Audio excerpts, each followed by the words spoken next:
Ooh, that's nice. Ooh. You ready? Ooh. I have to go to my deep voice to match you. That's very naughty. Are you ready? Yeah. Hello, I'm Tara Brabazon. I'm the Dean of Graduate Research at Flinders University, and welcome to this very special, nay, spectacular, I know it doesn't seem spectacular, it's in a backyard, but it is spectacular vlog 233. This is Docfest 2020. Q&A. Now, this tradition was started last year with our first Docfest, where wonderful people on Twitter, on Facebook, on LinkedIn would contact me and give me questions, and I'd try and have a go at answering them. This was a great moment because I have a go at answering them, but great feedback returns from my answers, and a whole series of vlogs emerges from what I've done right or wrong during this session. And last year, for our first Docfest, the question and answer session was led by the Queen, that is Lisa Warren. Dear friend of ours, we love you, Lisa, and Lisa did an absolutely tremendous job. No pressure, Jamie, but the nature of COVID and the very notion of social distancing means that for an event such as this, one has to be married to a person to be doing something this close. And I love Lisa like life itself, but I'm not married to her, but here's one I prepared earlier. So look, Jamie, these questions are so complicated this year. They're brilliant, but they're so complicated that I'm sort of glad I've got your assistance and support as well. And Lisa was great with me last year too. So look, if you're happy, can you ask the questions and explain to me where I'm going wrong when I do? But let's in many ways launch Docfest, because this vlog will be just at the start of Docfest, and explain, and it really is a symbol, I think too, Jamie, that this is a symbol of, that this is about students, for students, and we have digital and analogue interfaces configured for you. Yes, you. So welcome to our backyard once more. Who knew 2020 would be like this? I had such high hopes. Did you have high hopes? For 2020, absolutely. Yes, it's been other, hasn't it, darling? So Jamie Quinton, you're in charge. Jamie Quinton, Professor of Physics, Professor of Nanotech, everything, so many things, magnificent things, and you're now in charge. So go for it. This, can I say, this coffee is outstanding. Can I just put that out there? This is blowing my head off. So hi everyone. Can I assume that we're going to answer some of these burning questions people have, and hope that it might even continue conversation through online, through comments and so forth? Oh, look, I do, Jamie, because these questions, as always happens with the students, I wouldn't have had, and I'll be honest, thank you for asking that question, I wouldn't have had the courage to ask some of these questions. I certainly wouldn't have thought of them. So I've had a bit of a think, and I'll have a go, but I'll get your feedback, and I'll have another go in a more expansive vlog if I can. But let's try, mate. So that just covers off on the idea that the questions and answers might spur more questions. Oh, I think they will. I think they will. Okay. Well, our first question comes from Tamara. Hi, Tamara. And the question for you is, what advice would you give international PhD students who are about to begin their program abroad? Abroad, right. So international PhD students, and obviously with COVID, we can't pretend that's not occurring. Mobility is truncated, mobility is challenged. But let's assume for the moment, noting that the digital doctorate is a thing, who knew it was a thing, and students can be in a home country and now complete a PhD without moving. So let's firstly assume that's not a digital doctorate, that with Tamara, she is wanting to move nations and is about to. So international students, depending on the university, vary from 5% of the PhD cohort for the smaller, perhaps regional universities, through to 30%, and even I know a university in the United Kingdom with 40% of their PhD students as international students. You very rarely heard me use the phrase international students. And I don't use that phrase for a reason. Because a student is a student is a student is a student, and we're all diverse and complicated. And for example, at Flinders University, Our international students come from 52 separate countries. So if I was going, they're about 11% of our student group, by the way, and if I was to generalise about all those countries and all those students, then I would stop listening. So the first thing I need to say is the notion that international students require a Fordist strategy to manage a new environment, that's nonsense, right? So you are an individual, you are coming to a university, we love you, we respect you for who you are as that individual, as that scholar. So that's the first thing. But let's just start with the social stuff, Jamie. So you've lived in a different country. I've bounced around the world like a yo-yo, and yes, I have returned back to Australia, but it is incredibly challenging. Incredibly challenging to move countries, and what it means, and I know this more than most people, is you arrive in a country and you don't know how the transportation system works, you don't know how to buy groceries, you don't know how to organise a water supply or a power supply. You just can't get around all the things you knew in your previous system. You don't know. So what I recommend is, firstly, start to personally and spatially orient yourself. So reach out to what in every university is called an international centre or an international unit or an international organisation that is the, what would you say, the clearinghouse, if you will, the space where international matters are the focus. So reach out to those groups of professionals and ask them about transportation, housing, get all their packages of materials and sit with them. That's incredibly important. And while this might be the first time for you, it's not the first time for the International Centre or the people who are at the university there to provide that support. I think that's crucial. Yeah. So use their, and they have packages and people, and they'll meet you off the plane and all sorts of fabulous things. So firstly, reach out to that group. But secondly, because we are dealing with PhD students, reach out to your supervisor. Yeah. And I'll tell you why. Because your supervisor, whether in the sciences or the high humanities, has a group of students. And so make sure the relationship with the supervisor is sound, get to know them. Before you arrive, have weekly Skype meetings if you can, and that'll just ease the transition in. But also ask your supervisor to introduce you to other PhD students in the program. Your best friends will come from that group, and so they will help you orient into your new environment. So that's the personal, the professional thing, but also don't be hard on yourself. The great statistics I can give you is international students are profoundly successful. They are the fastest completers in a PhD. They have the most incredible awards. So I think about, for example, with our Excellence Award at Flinders University, invariably a larger group of those Excellence Awards for best theses in the university are given to international students beyond their proportion.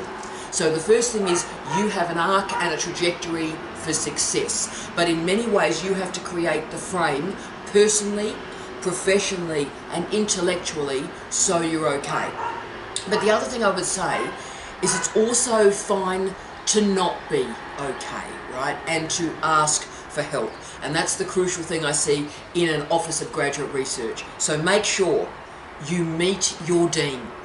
You sit down with the dean, you get to know the professional staff, the administrative staff. They can help you. Ask the question. Don't ever sit and suffer. Don't. Please don't. There are hundreds of people who are interested in you, who care for you and want to see you succeed. Now, the issue is the nature of colonisation, the nature of internationalisation, the nature of globalisation. Is all of us don't know what we don't know. So we can provide the parameters and the structures and the policies and the procedures to help you, but we don't know what we don't know. So make sure always when something gets a bit weird, do ask. Ask me. I'm sure you've all got deans out there. Send an email to the dean. I get hundreds a day. I love hearing from you. One message from you I can answer in 5 minutes and might stop you worrying for a week. So do that. Absolutely true. So do that. So basically it's just get yourself personal, but give yourself a break too. You're doing fantastically.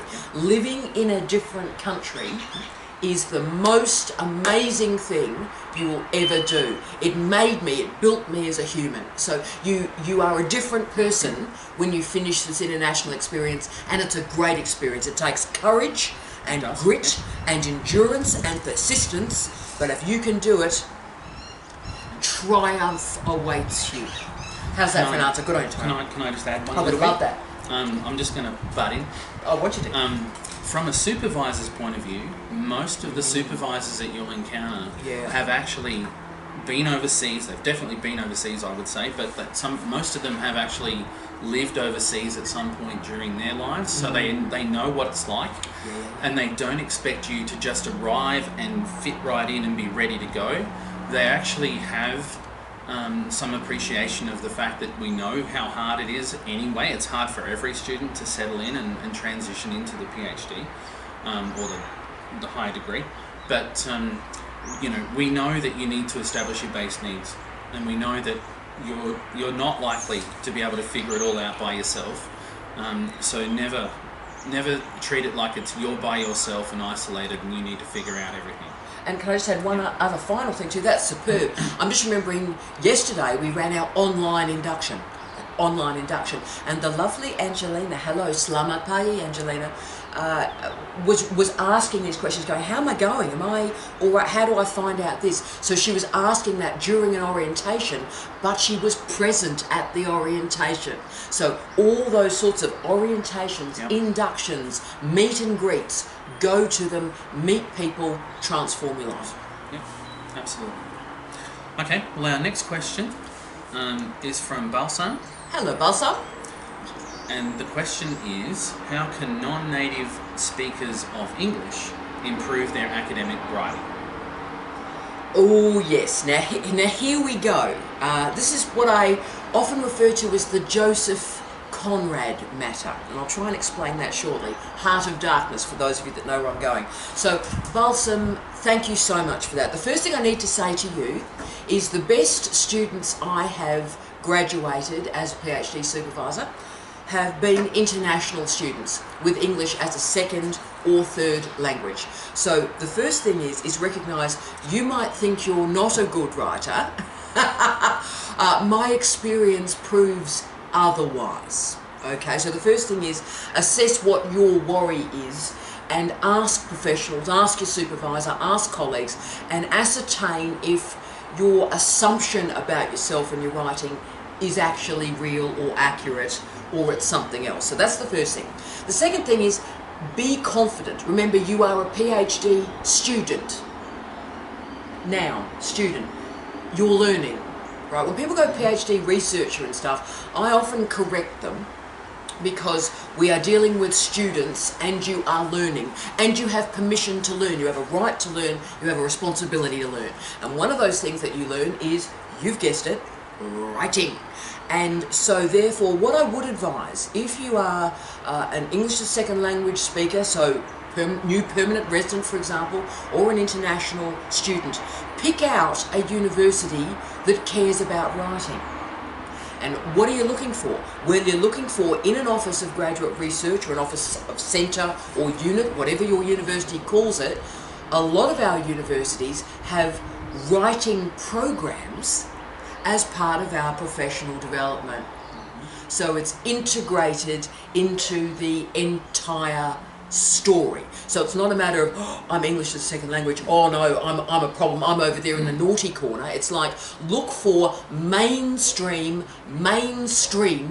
writing programs for everybody that are part of the story. And some universities have that, some don't. Make your selection on the basis of these writing programs, professional development programs, if this is a worry for you. So for example, let's just go through what's available at Flinders. Every Friday morning there is a writing group called The Right Bunch with the Dean. Hello to all the right bunches out there. We all get together, we write together for 30 minutes every single week and then talk about what we've been writing in the half an hour after. Every single week there is a writing organisation 2 hours. So people get together and talk about writing and structuring. So that group gets together and they move their way through. But it's always in context, isn't it?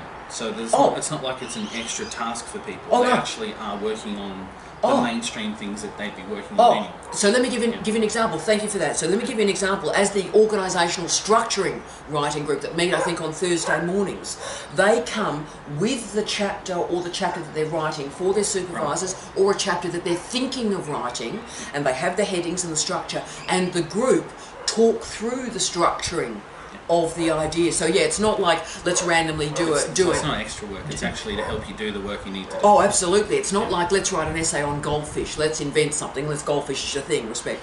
But it is very much you bring the work, or what's your problem, and that is managed in that group. And so there's all these different specific groups, including in the case of Flinders, a one-on-one writing tutoring.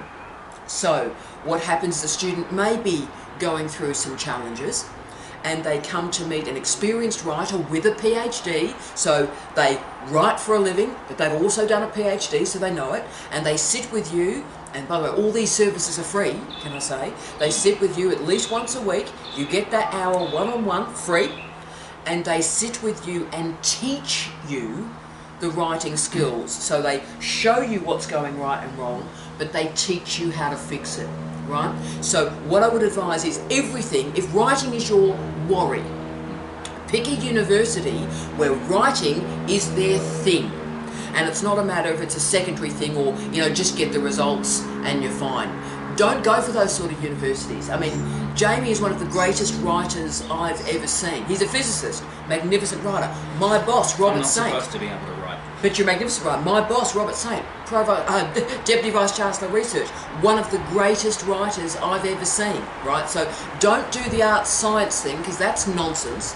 But if you are worried about writing, ask the questions going into the university whether or not the infrastructure or the scaffolding is available to support you. And I'll just finish off with the Joseph Conrad point that started me off.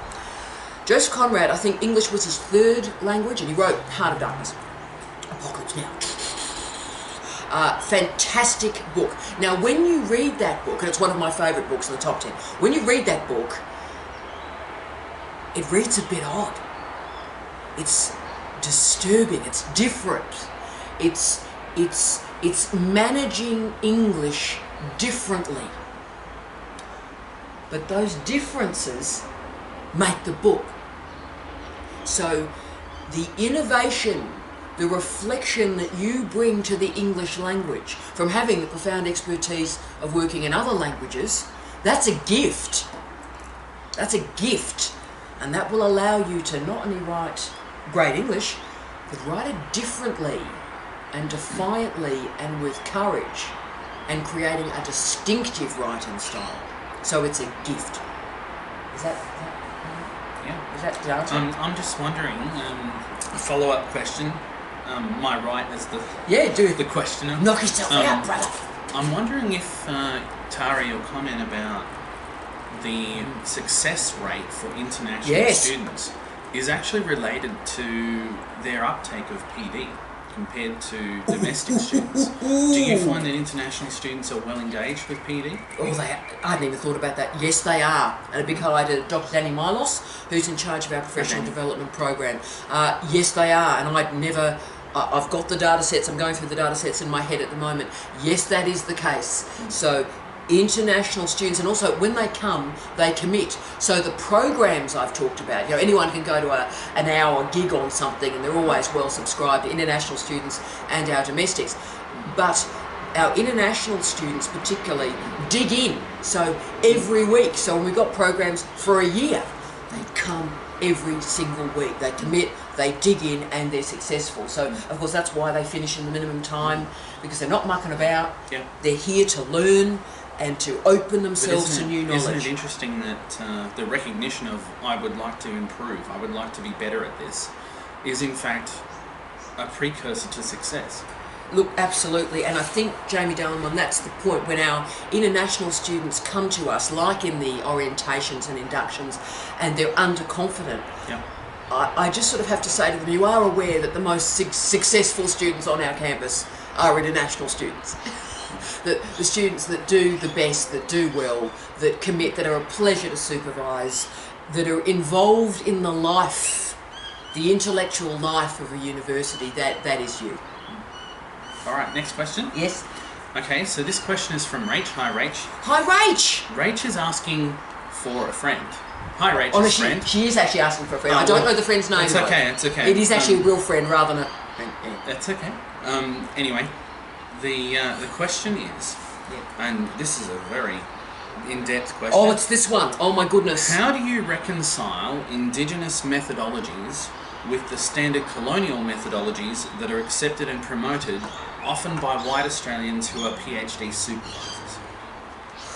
Right, so when I was thinking about these questions this morning at the gym, Dylan, this was the one that I got myself riled up about. So I need to just try and approach this rationally. Yep. Okay, because I've had to go in my head, I talk to myself a lot, I've had to go about 8 times and I've ended up sort of like hurting myself at the end of it. So let me just try and express this as I feel. Right, so firstly, Indigenous methodologies, yes, please notice the plural.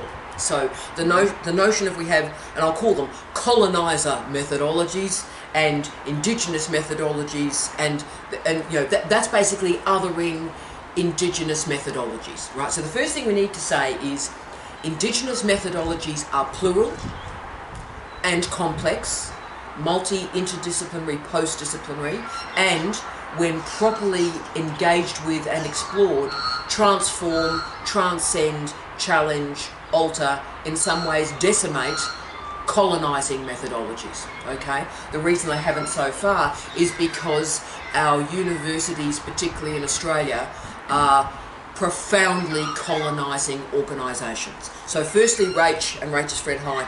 Indigenous methodologies need to be taught to every single person, every single supervisor, every single student, no matter what the discipline. So, co-design, Indigenous co-design can exist in physics as much as it can exist in filmmaking, right? So we've got to actually take that on board. Now let's get into this. So that's obvious, but I think our attention has been on methodologies. Or if we can just get the methodologies right, everything else will be fine. And it's like no, and this is where I just got to just calm the farm a bit. So Australian universities, and we can talk about Aotearoa New Zealand, we can talk about Canada, we can talk about any nation you like, but we are nowhere near post-coloniality.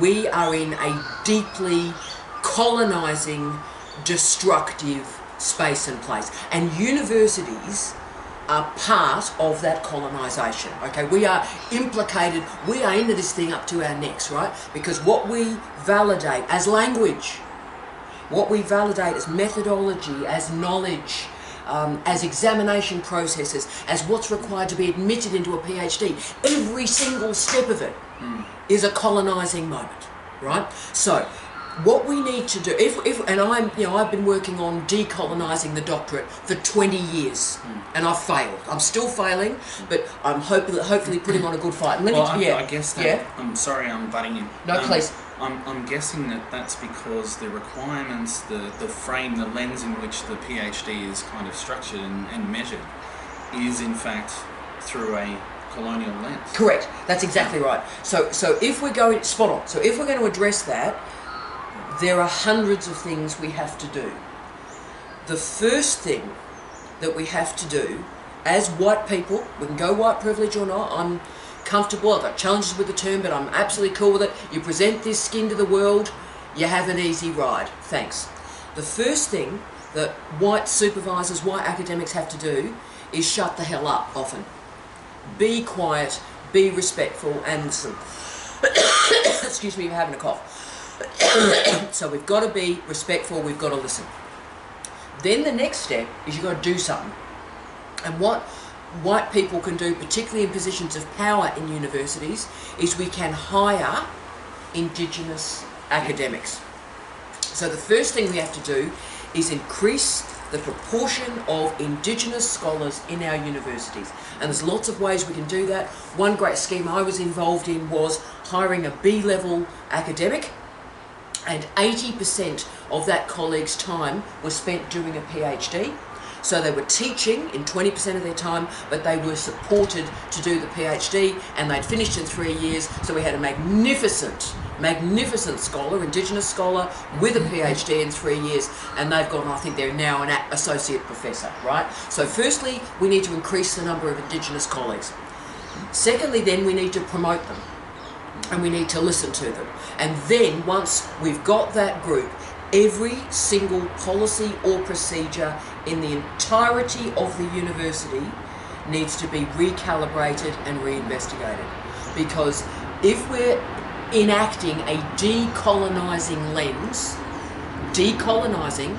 then that is a root and branch transformation of what we do. This is everything to me, but can I say, so that's the big project. The challenge we've got now, Jamie Dallin, as we know, is that white people are supervising Indigenous students. I supervised 2 Indigenous colleagues to completion in the last 18 months. I have a remarkable Indigenous student now, and what I know, and I've supervised them throughout my career, incredible, is I have learnt much more than I've ever taught, and it is a privilege. I can't even put this into language. It is a privilege to supervise an Indigenous scholar. And of course, because of the colonising structures, they have a higher attrition rate, long candidatures. I think they're running about 2% of our students in Australia are Indigenous colleagues in doctoral programs. That's a disgrace. That's a disgrace. So even though this question that Rachel's asked for her friend is about methodologies, is it actually more a question of epistemological differences and different expectations? Because I mean, there is an epistemological what a word it is foundation to the PhD. The PhD, what outcomes we actually are looking for in a doctoral program. They are steeped in epistemology. So epistemology is everything. See, that's what I'm sort of saying. It's like, what is knowledge? And at the moment, if white people do it, it's knowledge. If black crew do it, it's not really in a PhD program. It's nice, but that's culture. It's not knowledge. And I'm sorry. So it really starts with epistemology. There's the root and branch work. But it's interesting though, because when I'm examining a PhD thesis, I'm actually interested in the journey, the development of the knowledge, or the knowledge journey, as opposed to the actual knowledge gained at the end. And I think perhaps that's maybe where that reconciliation can come from. Look, I think it can. But that's just my personal take on that. See, I think we're a long way away from any mode of reconciliation. I think we need to create space for difference, space for Indigenous epistemologies to emerge, and where I'll finish this so I don't just lose the will to live, is where what it's about is white people, colonisers, respecting the Indigenous scholars that we have the gift to supervise, and know that gift, understand the context and complexity of it, and enable their journey. And the journey of each of those remarkable Indigenous students will transform the country and hundreds, nay thousands of lives. And this is not an arts versus science thing. This is Indigenous scientists, which I know is a big political commitment for you. It's throughout the entirety of the academy. And this will change universities if we do it properly. It's a lifelong project, but it starts with white supervisors behaving properly, respecting ontologies and epistemologies. At least there are, and even though I agree with you, there's a long way to go. I'm pleased to say, at least in science, there is a national network of science Indigenous scholars that the Council of Deans of Science are working on, and as a result of that, and a lot of the universities, including Flinders, are trying to create a network of Indigenous scholars in science in particular. But I think it should be encouraged across all disciplines. I agree. And final thing, you can see I'm really worked up about this. The final thing I'd say to you is we don't look about us and go, oh, only 2% of PhD students are Indigenous colleagues. You don't start with that. You start in primary school. You start in primary school. I used to be Professor of Education, head of a school of teacher education in the bush, in a regional university. And my passion, my life, was making sure that in these regional communities there was an outstanding maths teacher. There was an outstanding science teacher, right? Because in country areas, the teachers, they call it churning. So a teacher comes in and leaves in a year or 18 months. And the higher percentage of Indigenous students in a classroom, the greater the churn. So people go, oh, look, why have we not got any Indigenous first-year students? Yeah. Start with teacher education. Start with early childhood education, and and this is a generational transformation. It is, yeah. And it starts with respect and decency, as you've said, of epistemological respect. Wow. That was an amazing question, Rach. Good on you, Rach. Now the next question is from Rach. Hi, Rach. Yeah, no, it is the same Rach too. And I kind of half joked about for a friend because I thought this is a clever way in which you can ask two questions. I love that. So this question from Rach is: does the thesis stand alone, or can an examiner challenge it if there have been few or no publications from it during its completion? I like this question. Woo! Okay, so let me just repeat it back so we're all very clear. So we've got a thesis, and in that thesis are some publications. Now that's very, very common. That's mostly, I think mostly it's what happens. Probably 80 or 90% of theses, a lot higher percentage in the sciences, have publications in them. So this is pretty well the norm. So Rach is saying, right, okay, so we've got this thesis, it's got some pubs in it. Cruise this through. And then, of course, what happens is the examiner, and you go, well, how can that be? How can that be? We see that a lot in the Office of Graduate Research. Natalie Hills, the head of examinations, this is our special topic. We get together and discuss this. So, firstly, the crucial point I need to make is that refereeing and examination are different things. This is true.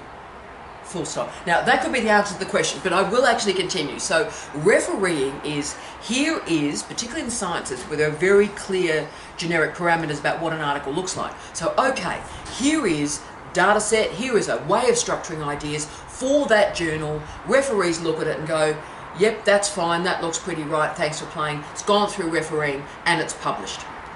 Now, refereeing is not perfect. If it was, you wouldn't have retraction watch. And we all know, don't we, that refereeing can be uneven. Are you comfortable with that? Yeah. Refereeing can be uneven, so what I talked about a few vlogs ago about the Chianti read,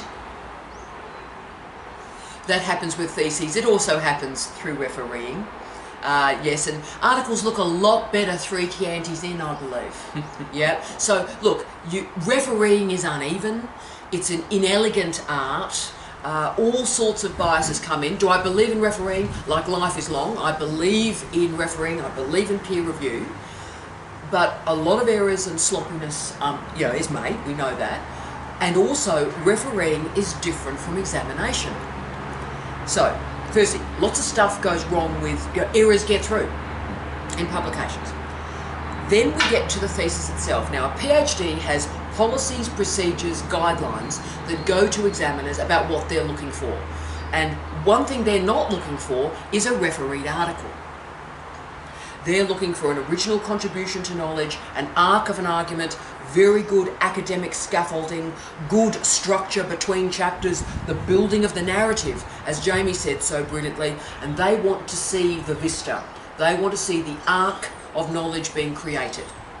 Now, what sadly happens with, I would argue, bad supervision, or I've called it, is we've got particular supervisors who have decided, oh look, you've got three articles, that's a thesis, whack it in chapter 4, 5 and 6, thanks, write a bit of a literature review, intro, outro, thanks for playing, bang.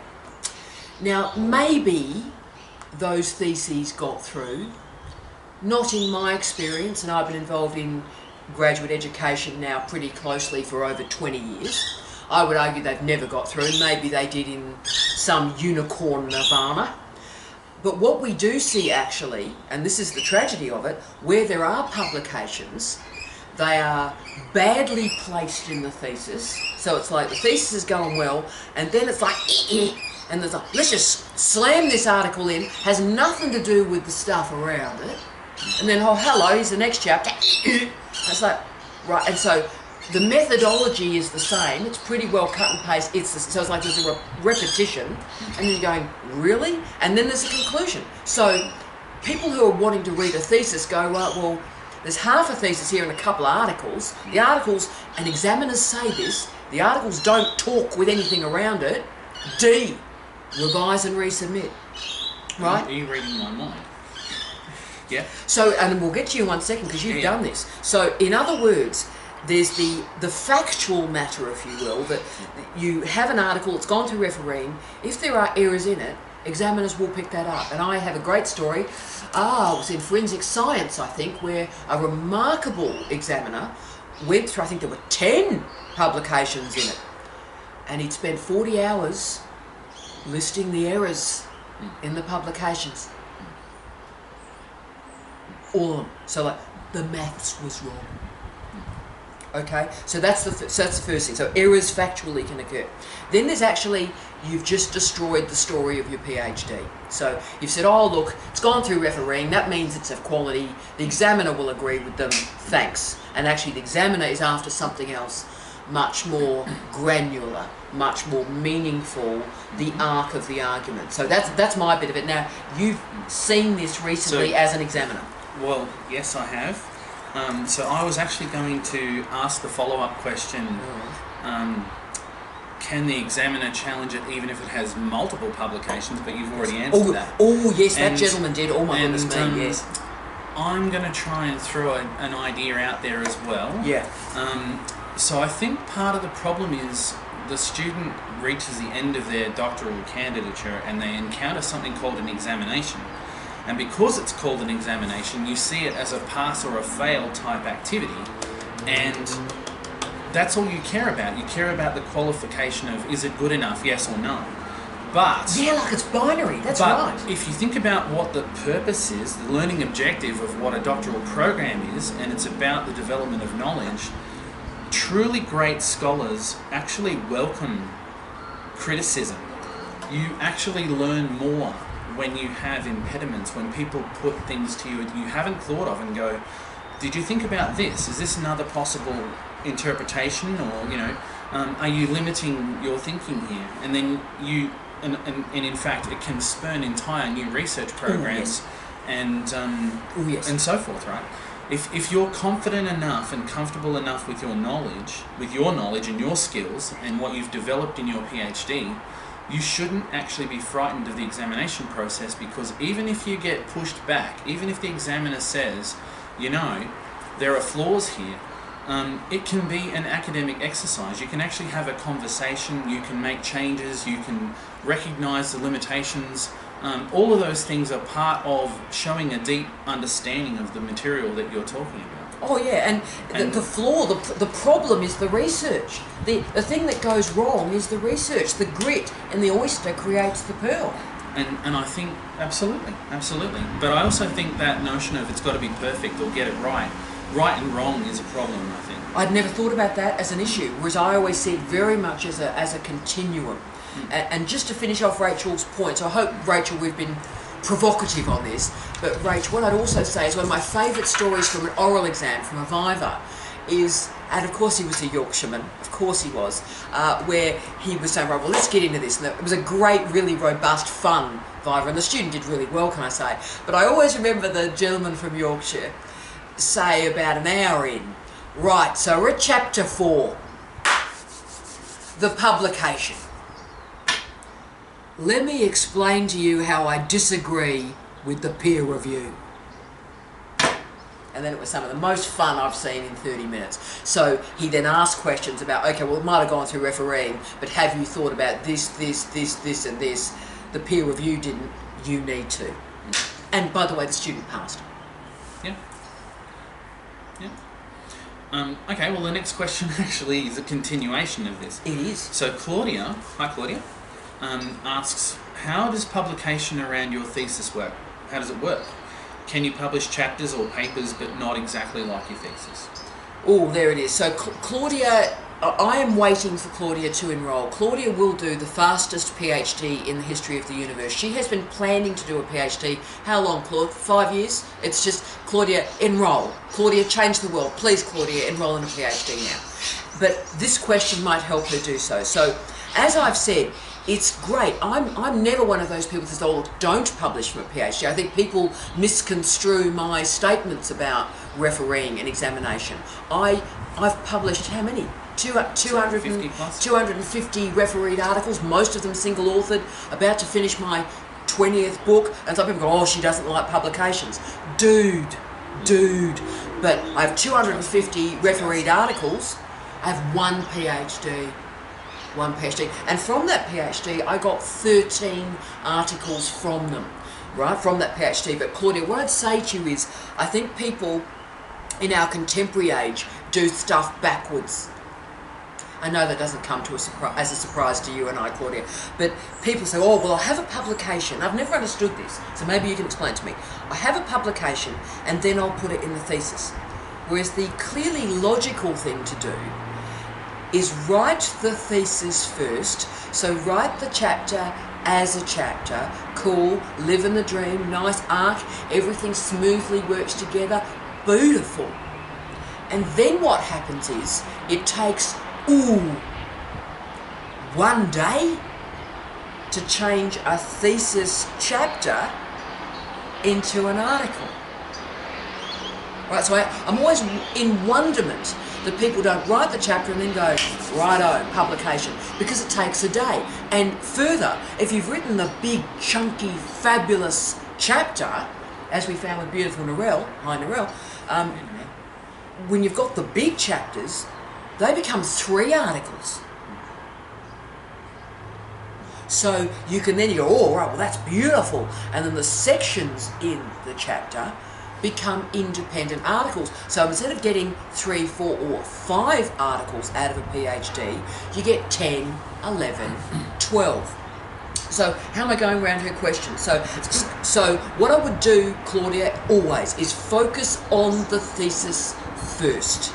Get the thesis right, my love. And then that can lead into a scholarly monograph, you know, for in your work, in your area, my love. 1 day, you change, there's your thesis, change thesis to book, find, replace, in, out, shake it all about, there's a book, right? And same thing with the chapters and the articles. This is, once you've got the thesis, it's very fast to mine the articles out of it. Where it gets challenging is, here's the journal, you've written that data set up for that particular journal in that particular way, and then you've got to, I'll use the phrase reverse engineer it to work in a thesis. So that's my first go. Do you want to go? I'm going to give you the counter argument. Please so do. in the technical sciences, we tend to do the opposite. We tend to publish first and then write the thesis. And there's a couple of reasons and they're for good reasons. that. They're good reasons. Yeah,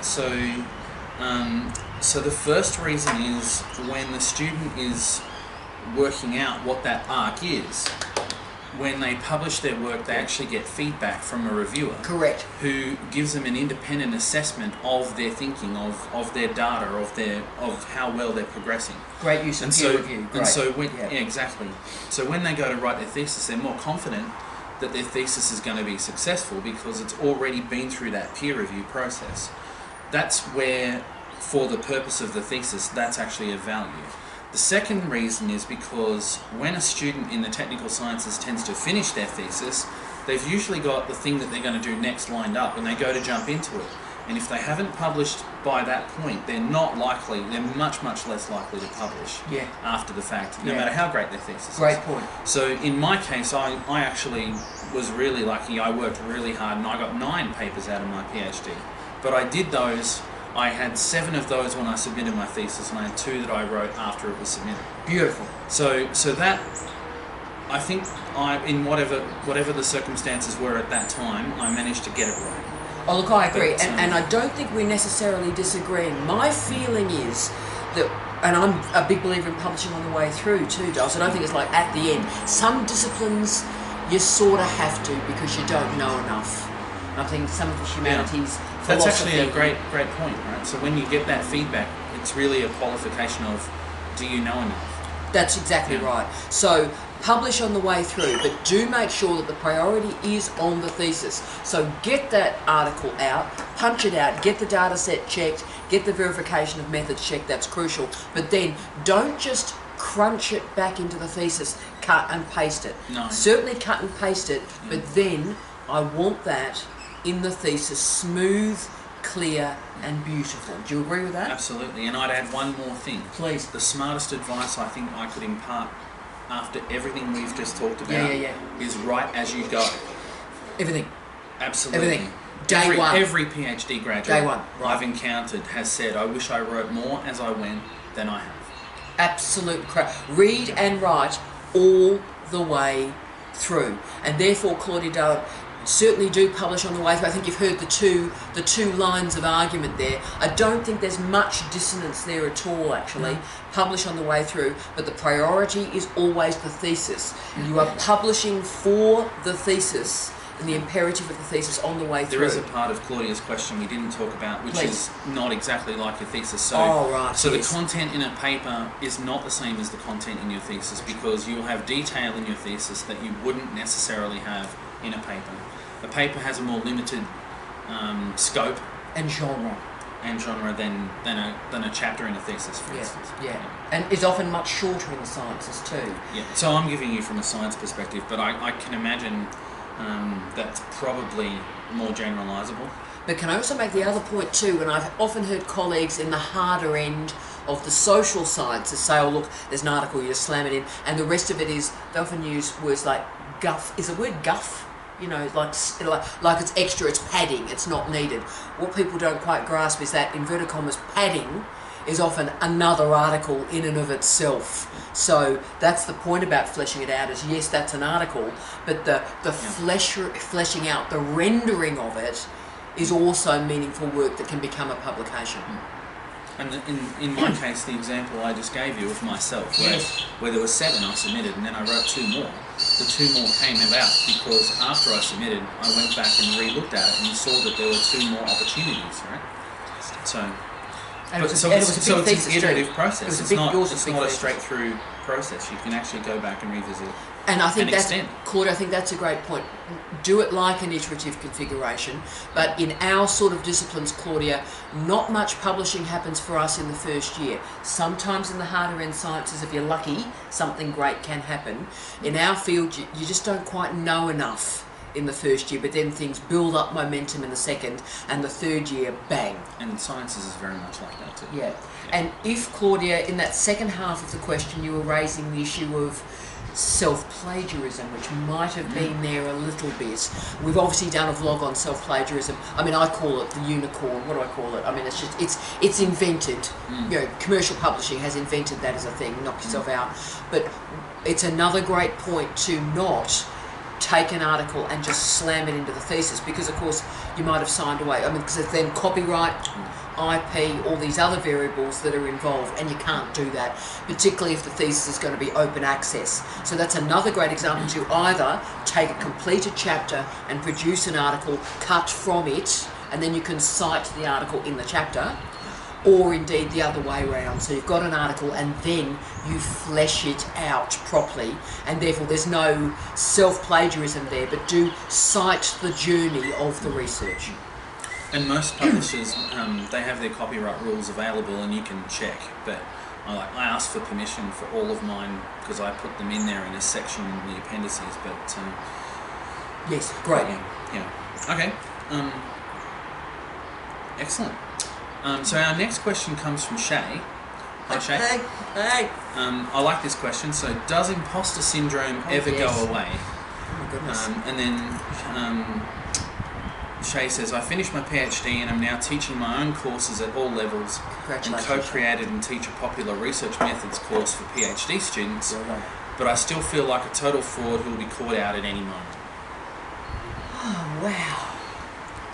So you might have commentary on this. Look, so what I need to talk about here, and this one's a hard one for me, and some of you that have been on the long journey through all these vlogs, I think we did imposter syndrome as vlog 3 or something. I mean, I was a different person then. But if you remember that vlog, I started it by saying I'd never heard of this before. Before I came to this job at Flinders University, I had never heard of imposter syndrome, right? And then I did the research on it and went, wow, this is a thing, okay. And then ever since, every gig, including the gig I did, the induction orientation yesterday, someone mentioned imposter syndrome. So this is a thing. It's never been a thing for me. And there are a lot of reasons perhaps why that is the case. And we may just talk about that for a moment. So I am not hugely bothered about what other people may or may not think about me. And when I say not hugely bothered, not bothered at all. So I think imposter syndrome emerges, and the research does show this, if you are invested in what other people think about you. Now in university life, it's like Coronation Street on acid. Everybody's in everybody else's business. And there's a lot of gossip, a lot of chat, a lot of morning teas, a lot of coffees, lots of chat, lots of meetings, lots of chat. And there's a lot of rubbish. 90% of what's being talked about is rubbish, absolute rubbish. And it's all very personal, and the first thing you need to do is slice away that personal commentary. You don't comment about other people's stuff, and they won't comment on you. So the first thing is keep a workplace professional. You've heard me say this. The university is a workplace. It's not a convent. It's not a pub. It's not a brothel. It's a university. It's a workplace. People work there. So get rid of all the gossip and stuff. Zero bothers. So cut that away. And that will calm the discourse a bit, calm the communication system a bit. But then secondly, we've got to think about you. Why are you invested in what other people think of you?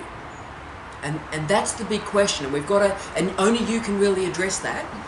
And in Shay's example, I teach a popular research method. So teaching is an interesting way in which this can manifest, right? And you definitely don't know how much you don't know about a subject until you go to teach it.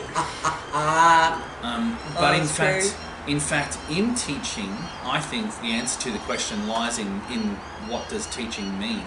Because to be an excellent teacher, you have to be well versed in the literacy behind the thing that you're trying to impart. And there, I think, is the answer to the question. For me, I think the answer to the question is the more you read, the less you'll feel like an imposter. I think that's the short answer to the question. Do you really? I do. So you actually think that it's a matter of you're underconfident because you think in knowledge you're going to be found out? Yeah, most people when they talk about imposter syndrome put that in the definition of what they mean by it. Fascinating. I'm a fake and I'm a phony, it's only a matter of time before someone figures that out. Whereas actually if you completely reconfigure, because remember I see teaching, I don't even really call it teaching, I call it learning with others. And we teach what we need to learn. So I see teaching as a way of disseminating research. So I don't see teaching as this discrete activity in academic life. So what I'm incredibly interested in is that we're all learners. So the idea that someone would find you out in a classroom, that's a great moment. That's a learning moment. That's great. That's fantastic. Superficial expectation that a student expects you to know everything about the thing that you're trying to teach because you're the teacher and they're the student. Whereas actually we're all learners. This is, higher education is not like an episode of The Chaser, right? You're asked a question, you get the question wrong. Life is not a game show. I know it feels like that at times, but it's not. We're all learners. Now, Jamie's point's a good one. If you're not working hard enough, then you know what? Work harder, right? If you're working hard and actually you're good, and by the sounds of Shay, she's a great teacher. She's doing incredibly well.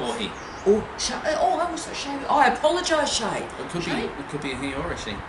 That's exciting. Or non-binary identifying, or everything. Yep. Oh, Shay, I'm excited now. Absolutely. Shay, you need to get back in touch with us. This is a level of excitement I wasn't quite aware we were going into with this question. Yep. That's fantastic. But Shay, what I'd say to you is,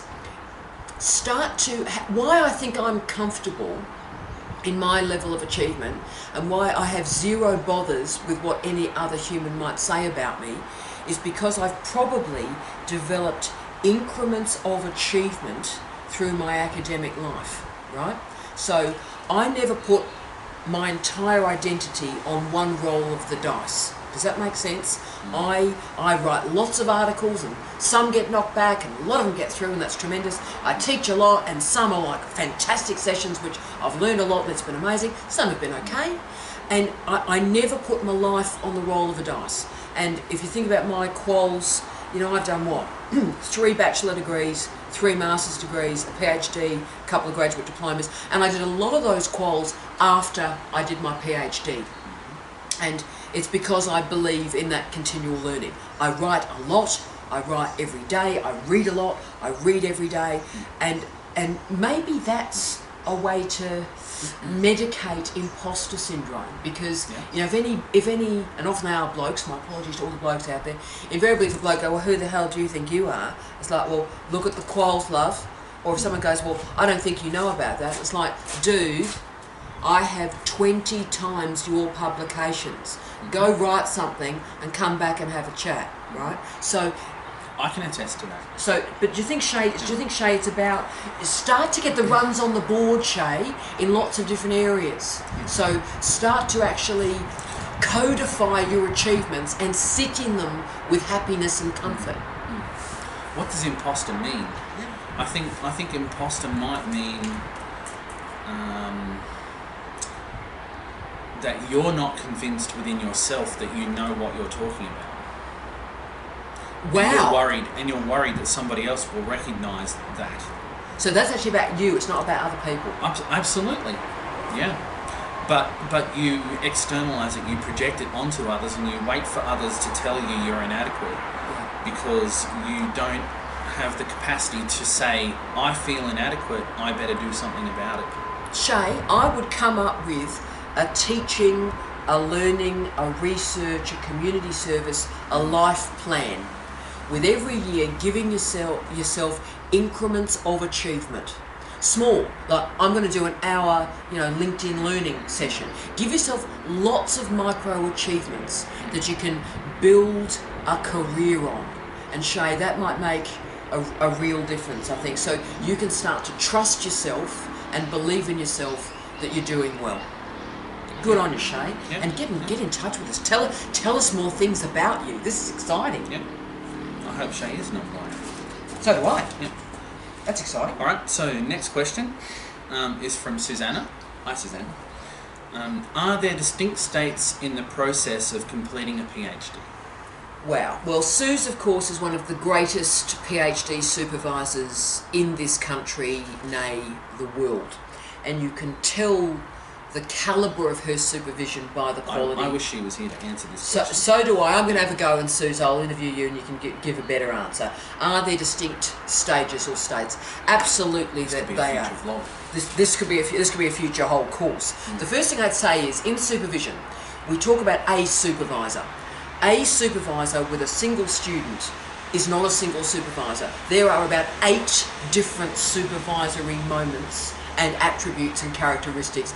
A supervisor has to become different things through the different process. So the supervisor you need at the start to give you confidence, get a vibe, get a research design in place, that's a different supervisor than the poor person at the end who's doing that final draft, okay? They're different from the person at 3 a.m. in the morning checking the data set. These are different supervisors, okay? So that's the first thing. As a supervisor, I wish students understood that more.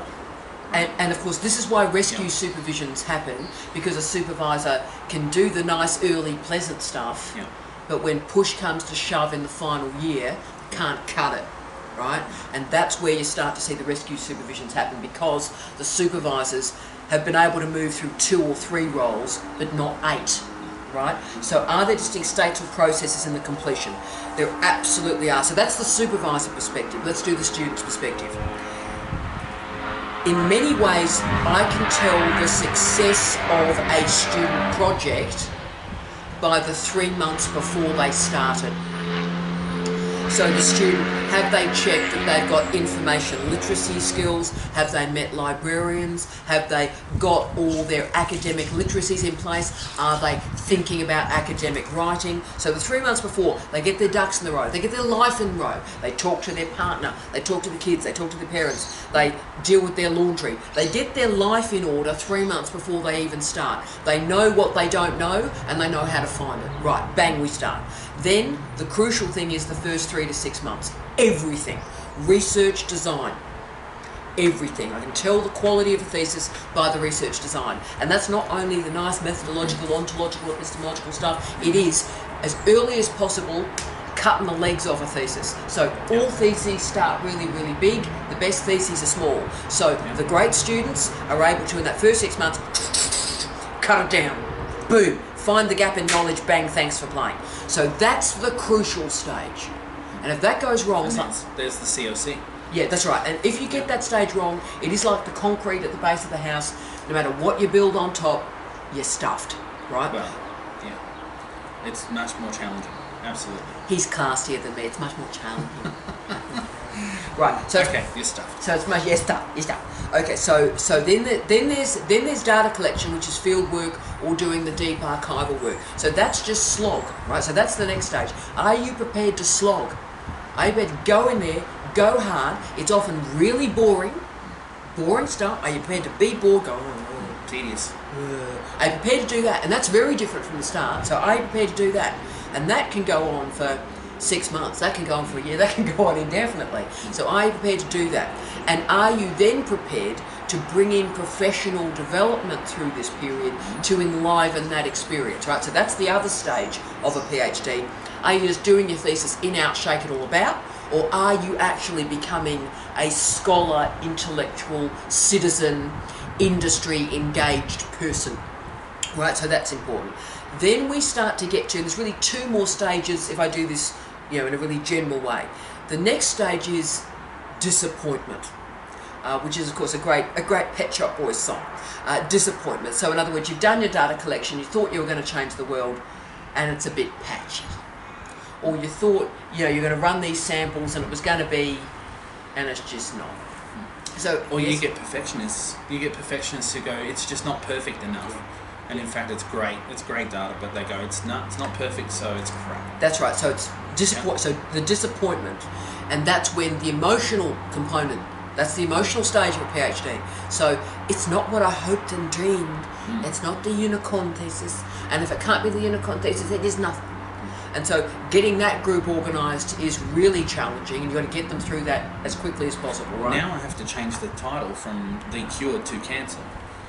Yeah, so I'm going to cure cancer. It's like, well, no, you're not. And that's challenging. Yeah. So managing that disappointment stage, that's when students leave. And that's when supervisors go, sort yourself out, and that's when rescue supervisions happen. And then the final stage is satanic hell. That's preparing it for examination. And there's just no way to pretty that up. It is hell. It is dreadful. It is, a lot of it's boring, but it's actually stressful, dreadful, difficult, worrying, complicated, stressful, filled with fear. Yeah. And then at the end you submit it, and then you're just terrified until the results come back. So that stage is managing terror, managing the unknown. So are you happy with that? And then of course there's excitement and frivolity when it comes back. I use different adjectives and so forth to describe what my experience of students are in that. But so I tend to describe them in similar ways, but I sort of see students going into a survival mode. They really are Bear Grylls in disguise, right? They're ready to rip the head off the first thing that comes across their path. They need to finish it. They want to finish it. They can't see where that finish point is. Yeah. And it just tests your mettle and your grit, right? You've got to keep trudging towards the mountain to get the ring into the fire, right? Yeah. Knowing that I don't know how many more steps I've got to take, but I've got to get there. Yeah.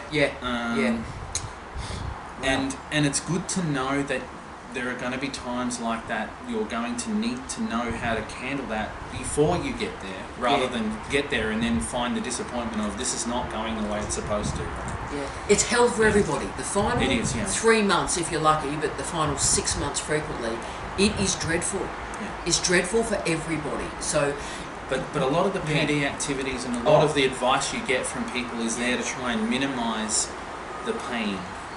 Yeah.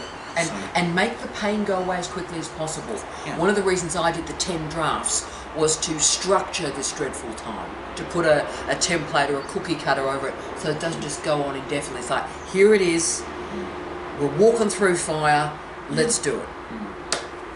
Cool. Good on you, Suze. Brilliant question, mate. Absolutely. There's a whole book there, Suze, and you have to write it. Okay, cool. Yeah. All right, so the next question is from Kathy. Oh, hi, Kathy. Hi, Kathy. Here you go. How to assist carers and parents with information and their studies? Right, so this is a challenging question. This is an important question. And this is going to be increasingly important in international higher education and higher degrees. The assumption that PhD students are 25 it is wrong, has been wrong for a very, very, very long time, and is now so wrong it's an embarrassment. So at Flinders University we have students between the ages of 22 and 93. Okay, and every particular sociological permutation you could think about we have enrolled at this university, okay? And the average age of students that start with us now, this year, is 40, average age. Right. So this means the group that we are all supervising probably has children and probably also has caring responsibilities for parents, right? So there's a lot of caring responsibilities for our students. Now there's a lot to say about that. Firstly, and we all know friends in our lives where this is a reality, if you've got to a point where the caring responsibilities are debilitating, so you've got someone with a terminal illness or something truly debilitating like that, it is important to ask the question, is this the moment to do a PhD, right? So that's the first thing. It's like, is my life already 12 lives? My bucket is full, I can't add a PhD to it. So the first thing you need to do is go, is there actually room for a doctorate? And if there's not, that's a good call. Things may change in a year, things change very quickly, but calling that early. The second thing is, find a supervisor who's been around a bit. Find a supervisor who is experienced, who's done a lot of training, and is not reliant on homology. So they did their PhD when they were 23, they teach all their students like they're 23, young men, no responsibilities, moving through life, having a beer on a Friday afternoon, free. You know, if that's their model, check who their students are. If that was their experience and they're their current students, that's not your supervisor. Ask your supervisor about their experience with students of diverse needs, with families and all the rest of it, and ask supervisors about their relationship with families, because as I always say, we supervise the entire family. So if you've got kids with caring needs, you've got parents with caring needs, we get to know those people, and that's great, okay? So that's the thing, find a supervisor. Supervision choice is everything in this. And finally, the final point is about you, and it's about you and time. Don't enter this program unless you are prepared to take something out of your life, okay? The bucket is full, you can't add a PhD. Talk with your family and find strategies to move some of your responsibilities to others for a 3-year period, because you need to cleave out, you need to craft out a period of time each day to do that doctorate. And the family can help you do that. And the family have to be on your side. The family have to want you to do this PhD or it's not going to get done. So a PhD with caring responsibilities is a completely different PhD from a 23-year-old young man, and you need to be honest with yourself and look in the mirror. You need to be honest with your family, pick a good supervisor, and really make sure there is enough time in your day through a recalibration to make it work. So in my PhD, and I'm doing the homological thing, those circumstances changed halfway through my PhD. So the start of my PhD was a completely different experience than the last half. For that reason, there was a change in my caring responsibilities, etc. And you can say that. Say it. Yeah.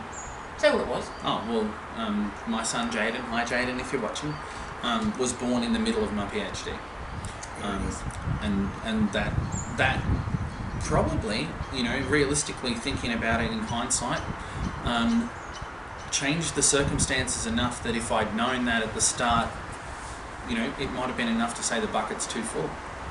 So there you go. And 3 years is a long time. The only other example I'll use is the wonderful Stanley. Stanley started a PhD, and during his 3 years, he got married and had 2 children. Wow. So you think you're a young man about town, and then stuff changes. Okay. Our next question is from AJ. And AJ could be... I know AJ. I was going to say AJ could be anything. Could be male, female, non-binary identifying. Could be a artificial intelligent computer. AJ is a wonderful, wonderful woman. Hello, AJ. Hi, AJ. AJ's question is it selfish to want to do more than one PhD to satisfy one's passion for learning? And I've got to say, wow. What a question. Look, doubling the doctorate, as I think we referred to it, so doing a second PhD is incredibly rare, and I mean incredibly rare. So in the entirety of our PhD group at Flinders, we only have 2 students who are doing a second doctorate, right? So it is rare, and there are many reasons why it's rare, and I'll try and be honest here, because obviously I only have 1. But as I said in answer to an earlier question, I did a PhD and then did a third. I did a third bachelor, a third master's degree, and 2 graduate diplomas after I did my PhD. So I kept learning, but I never felt the need to do another PhD because you've done one, thanks for playing, right? And I also did a research master's too. So I don't think anything's selfish. I'm not one of those people that goes, this is selfish, that's selfish. Do what you want to do, be what you want to be, yeah. So I don't think it's a matter of selfishness. It's a matter of motivation. So you have to ask yourself, AJ, and I mean, you had a great doctoral experience and it was a wonderful PhD, but you have to ask yourself, what do you want to do the second PhD for? Is it a relationship with a supervisor and guided ideas? Is that the vibe? Well, that's great. If it is you want to write another book, then AJ, sit on your clacker and write another book, mate. Right? You don't need it. You've got a PhD. You know what you're doing. You can do hundreds of projects. As I say, I've done a PhD. My 20th book is being written now, so I'm not reliant on an enrolment to produce these big research projects, right? So ask yourself why you're wanting to do it, your motivation, and if it is you want a colleague to work with on another project, I think that's a great motivation. I do. If it is you're underconfident, I think work on the underconfidence, work on Absolutely. that matter. If you're underconfident with one PhD, you're going to still be underconfident with 2. That's right. And the other thing, and sorry to be a bit ruthless on it too, but no one is too bothered about it either. So don't think it's for any external audience. So don't think people go, oh wow, 2 PhDs. People don't. They sort of go, oh right. So I know a question that's coming where I'll add something and come back to this point. Right.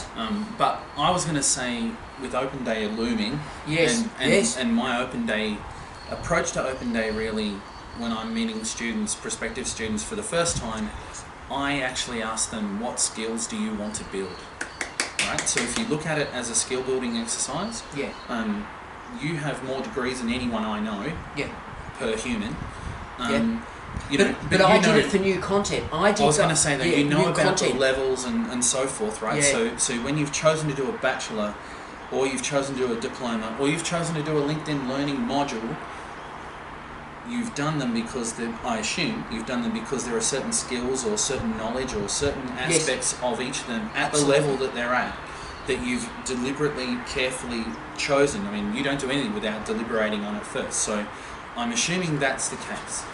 Yeah, so for me those other quals were about qualifications. So I had I was interested in developing the education suite. So I didn't want to be a person teaching in a university without teaching qualifications. Felt like a hypocrite. So I therefore developed the bachelor and went right the way through for the education suite. But also then I became very interested in online learning. This is a long time ago. And so I did a graduate diploma in internet studies. I did it to gain a structured movement through a new discipline. And then when I gained a lot of interest in city imaging and regional development, I did a graduate diploma in gastronomic tourism, the one that always freaks people out, because I was interested in regions. Whoever named that had a lot of fun. They did, but regions, rural development, and how we use food and tourism to build up regional development, and I enjoyed that very much. But I did those especially for back in content, those days for when knowledge. cameras were much larger than they are today. How long ago do you think this was? But so AJ, nothing selfish, right? Anything that enables the self to grow and change is a great thing. But make sure you're not using the second PhD as a blockage or way for you to not kick on independently in your own life. You rock, AJ. You're a wonderful person.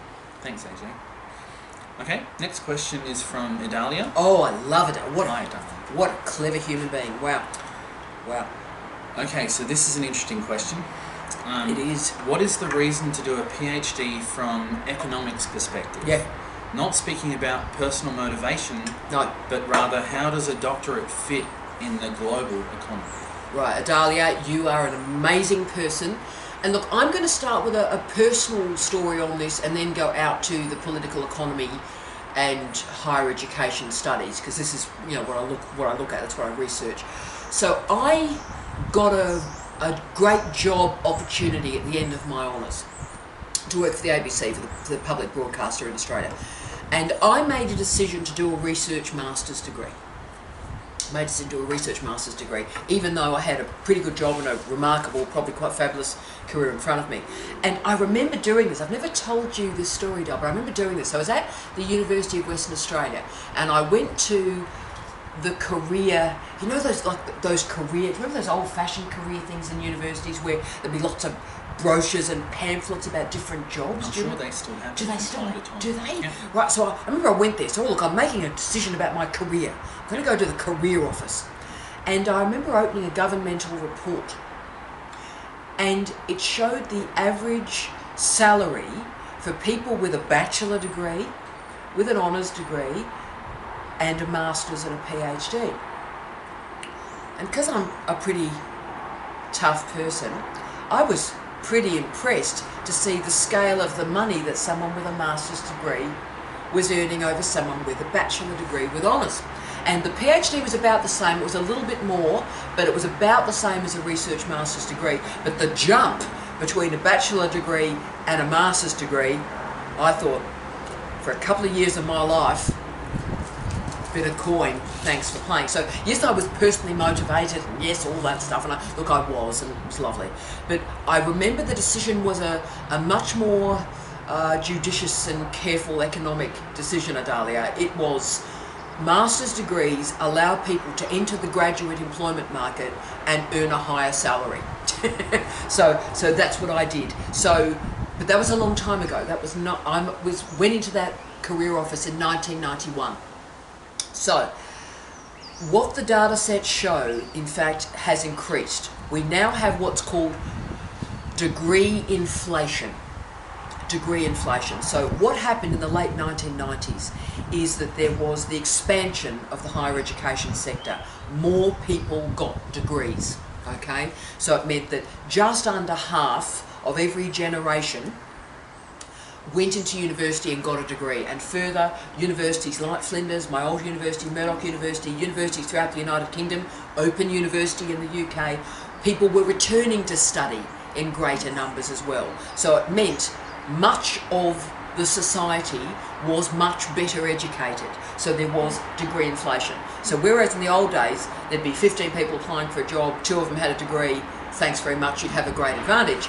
Now we've got 1,000 people applying for a job and 800 of them have a bachelor degree, right? So the first thing to say is, with degree inflation, if you've got more than a degree, that'll get you where a degree used to get you. Horrendous but true. So it is a way to leverage yourself into a competitive position to get a job. So if you've got the bachelor degree, which most people have, and one step above, thanks for playing. Now, and the data sets show that. So you will not only earn more, but in a labour surplus, you've got a better chance of getting a job. So they're the two things. But then let's talk particularly about the PhD from an economic perspective. Because let me tell you what else has happened in the last 25 years. Industry, so I'm talking about the private sector, also the public sector, has reduced their spend in research and development. Of course, this impacts directly on your fields, incredibly so. So 30 years ago, there used to be a whole series of tax situations whereby an industry, mining, automotive, pick anything, engineering, there would be a tax rebate for an R&D department, research and development, right? So that means that in-house people could be developing R&D. That's great. The tax system changed radically. Politics and government, privatisation and hyper-individuality and on we go have changed in the political economy in the last 25 years. So now R&D is being outsourced to universities to reduce the cost of it. So what happens now is industries, pick an industry, public, private sector, all industries, require the highly skilled people who are going to come into those industries to do a hell of a lot more. So 20, 30 years ago, you'd get a job and they would train you. You would arrive at the job and there would be training and you'd have peer support and mentoring and it would be magnificent. Now, labour surplus, you've got to hit the ground running and you've got to know how to run things beyond your comprehension. So the thing about a PhD is you've run the business, you've run research, you understand R&D, you've done research design, you understand data collection, you've had to front up and produce research in and of your own. So you have the ideal data set for the industries that are running at the moment that are lean as, and are desperate for R&D, desperate for ideas, and maybe not, no longer got the R&D department. All of us individuals are coming into industry as our own R&D department. So in terms of the PhD skill set for the current state of the private and public sector, where one person is having to do 57 different jobs, you are perfect for it and the pay is good. And unlike in the old days where the PhD, 20 years ago, where the PhD was rare, and if someone was hiring you, they'd be going, who do they think they are? They've got a PhD, they won't stay. They won't stay with us. Now, because the entire population is much better educated, there is, even if you've only done a coursework master's yourself, there is an understanding of what a PhD is. There is a respect for that, not a fear of it. It's like, that's a clever person, I respect clever people, that person has that skill set for us. So make sure, and at Flinders we have this, we have an industry-focused PhD. It's part of what we do. And we train the students to commodify is one word, translate is another. Translate the skills of the PhD into an industry pathway or gateway, right? So it's often called, transferable skills and stuff, but it's being able to use the language of industry on industry's terms and codify the great skill set you've had. Now, have I answered Dahlia's question? So I'm sitting here thinking about again, what I was saying about skills. Yeah. Because when you go for a job, that's what you're actually doing, right? You're trying to sell your skill set to the employer. That's right. And That's right. the PhD is the ultimate in terms of building that flexibility.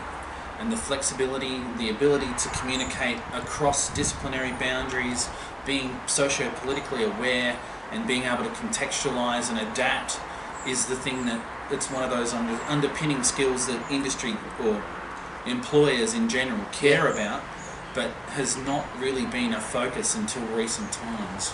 Yeah. And that's now one of the biggest messages we're getting. So I think that's a great reason to do a PhD from your own economic perspective. Oh yeah, you're rendering yourself competitive. That's right. In really difficult economic times. Yeah. And can I just say, I'll just put in the final COVID point too, that obviously in difficult times, the pandemic, but in difficult times, people return to education. Because, as my old mother always used to say, the time is going anyway. So if the time is going anyway, you're underemployed or unemployed, and you're sitting at home watching daytime television, enroll in a PhD and do it. Use the time, so when we're out of this economic debacle that we're in at the moment, you're ready to rumble. So I don't know if I have a statistically significant sample set, but I am impressed with the number of mature age students that I'm seeing now. And the reason I say that is a couple of reasons, but the main one is that mature age students come back to university knowing, and they have imposter syndrome more than most people actually. Interesting. They're frightened of, I knew stuff a while ago, I don't really know it now, and they have no confidence, right? But they come with their head firmly screwed on. They know what they're doing, they know why they're doing it, and they end up being highly successful. Oh my Lord. Simply because of that fact alone. Yeah, we've got our PhD Excellence Awards, the best theses on the campus we're giving out in a couple of weeks as part of Docfest actually, and of the 12, I think 6 are over the age of 40 and 2 that I know of are over the age of 60. Also, I think a lot of people, when they do a PhD, they end up getting a job in some area based on a skill that they developed during their PhD that they weren't actually expecting to develop when they started the PhD. And I can give you a lot of examples of that. I have a friend who did his PhD just after me, and because of the nature of his project, he ended up having to do simulations on a Unix workstation, and he became such a proficient super user of Unix, he actually worked in a corporation running their Unix system and was paid handsomely for it. Wasn't what he intended to do when he started the PhD, but that was a serendipitous outcome for him. Extraordinary. And I think students underestimate the skills they gain on the way through. Yeah. Huge. I hope that answers the question. But I hope so. Great question. Great. And it's changing daily. All right. Our next question is from Lise. Hi, Lise. Hi, Lise. How you doing? In the real world, does it matter professionally or academically if you attain your doctorate through one of the top 8 or not? I'm hoping that if you have your doctorate, it counts equally among others of its kind, irrespective of the institution. And this is the question I've been waiting for. Look, it's a thing. Okay. And again, look, it's rare for me, but I'll start with the personal on this and then go out to specific, bespoke disciplines. And remind me, I might throw in some RAE, REF data sets on it as well. Okay. So I did my Bachelor of Arts with first class honours and my research master's degree at the University of Western Australia, which is the group of 8. So for our colleagues around the world, so the equivalent of the Ivy League or the Russell Group, right? Okay, so I did the stuff there. Those degrees were very basic, no innovative knowledge there really at all, highly traditional, highly conservative. The supervision I received in the research masters was poor, nay, invisible. I had no context to do innovative work at all. Bit of a shambles really, so it was a force of one. I did that on my own, and it was an incredibly traditional, backward experience, and I was fighting the system all the way through. When I came to do the PhD, which was straight after the Masters. I was one of the youngies that went all the way through. I moved to what was often called sort of the 60s groovy university, so Murdoch University, like in the UK, Keele for our colleagues in the United Kingdom. So that group that were created in the 60s, groovy, edgy, interdisciplinary. And I chose to go there because the field I was moving into, from a traditional history degree to cultural studies, the discipline was there. And further, I was fortunate at that time.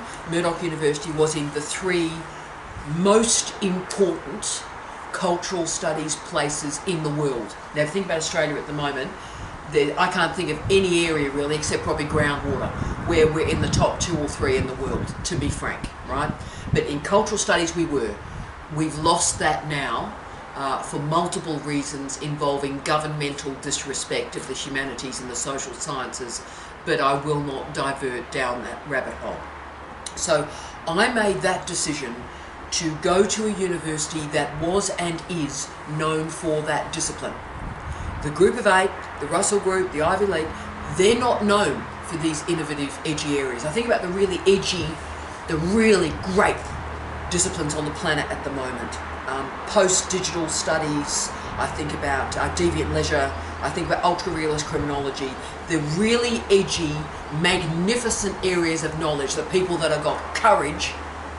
Those disciplines are nowhere near the posh universities. And in fact, the RAE, the Research Assessment Exercise, and the REF in the United Kingdom, which was a lot like, can I say, the ARC here, went into the review of research to try and solidify money with the elite. So we're going to give research money, we'll pretend that we're going to disseminate it, but we'll invariably reward the people that we've already rewarded, right? Now what they actually showed, because it was peer reviewed for all disciplines, is that excellence didn't exist in the very few universities. They ended up having to call it, I always love this phrase, pockets of excellence. So it is dependent on the disciplines. Work out what your area of expertise is. Look at who is writing in those areas. Simple as that. Who are the great names in your discipline? Now they may be at Harvard, they may be at Cambridge, but I think about all the disciplines I work in, all of them, there's lots of them. Then there's nothing in my disciplines, nothing in the Group of 8, nothing in the Ivy League, nothing in the Russell Group, nothing. The edgy people are working in edgy institutions.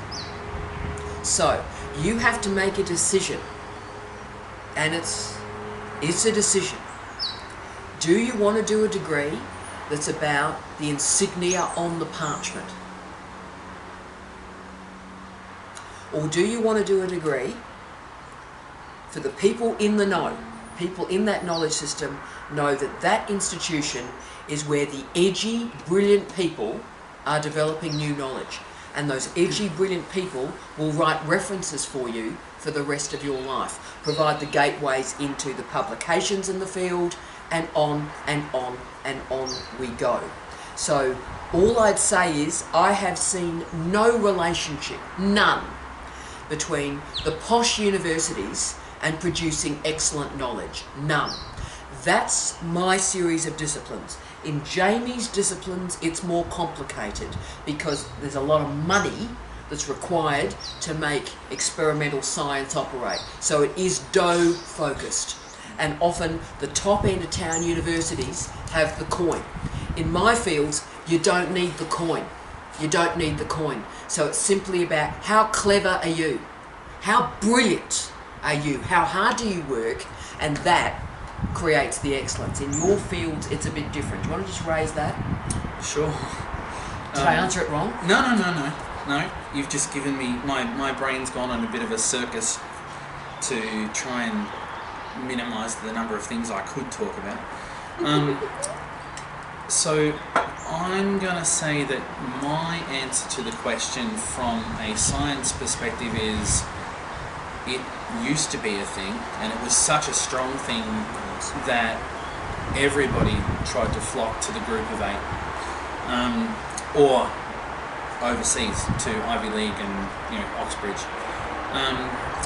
As time progresses, I think it's becoming less and less and less of a thing.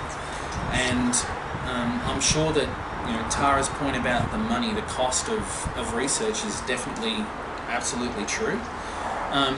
But I'd like to temper it with my comment before about skills and what skills do you want to have, because if you get stuck in the game where I'm going to go to one of the posh universities because it will give me a qualification, it might get you with your foot in the door of the opportunity you want to follow after that. But if you can't deliver, if you're not the real deal, the imposter syndrome is going to be even stronger. And the reason for that is because that's where I don't want to use the word popular, but that's where the better established areas are in the posh, expensive universities. And you have to be in the top 1% of the people who do things in those fields to have a career that's based in those areas. Whereas if you are edgy, if you are interested in things that are not in the mainstream, you develop a unique skill set, you're suddenly more interesting, more employable, and if you can transfer those skills, you actually have more opportunities. Now, that's a kind of a strange way of putting things, I think. And the reason I say that, actually, is because I know, I would say, hundreds of people with a PhD, and I only know one person who has 2 PhDs. And that person has a PhD from the University of Melbourne, which is where he did his PhD in chemistry. And then he did a second PhD at the University of Cambridge through Clare College. And he went to Cambridge to get that second PhD because he thought that was a strategy for using that reputational doorway to open doors for him. And I mean, this is Professor Robert Lamb, who is now the head of the synchrotron in Canada, the Canadian Light Source. Oh, right. And this guy. Yeah. And he's very well known in Australia in chemistry. He was the inaugural director of the Australian synchrotron when it opened back in 2006. And he was one of my PhD examiners. And so, interestingly,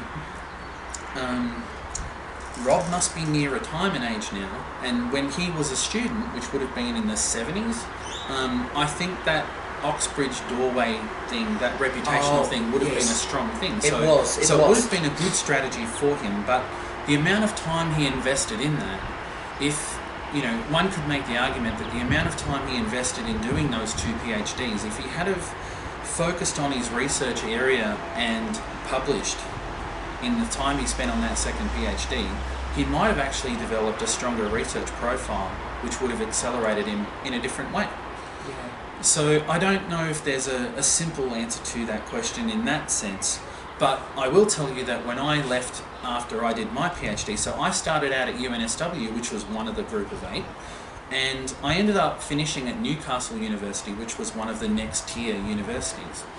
And the imposter syndrome, I'll call it imposter syndrome because that was presented in earlier question from Shay. I went to the US to do my postdoc, and I was very lucky. I managed to score a postdoc with one of the gods of the field that I was working in.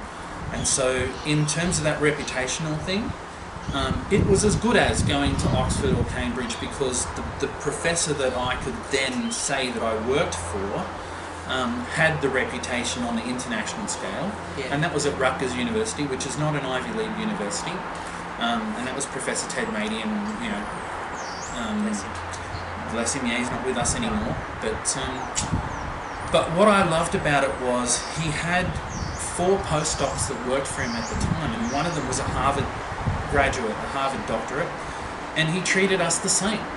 Even though I looked at that Harvard doctorate and I looked at my doctorate and I thought, sure, right? But he was so gracious, he didn't care. And, he opened my eyes to a completely different perception of how things are valued and what people do. And in fact, it's what you do on a day-to-day basis. It's you're judged on your efforts and your achievements that you do. It doesn't matter where you have your PhD from. This is about being intelligent. We forget we're in the clever business. It's about being clever, and cleverness. And as you get as old as I am, you know that cleverness and intelligence and brilliance exist everywhere. But what doesn't exist everywhere is innovation. Innovation exists in little pockets, in moments in time,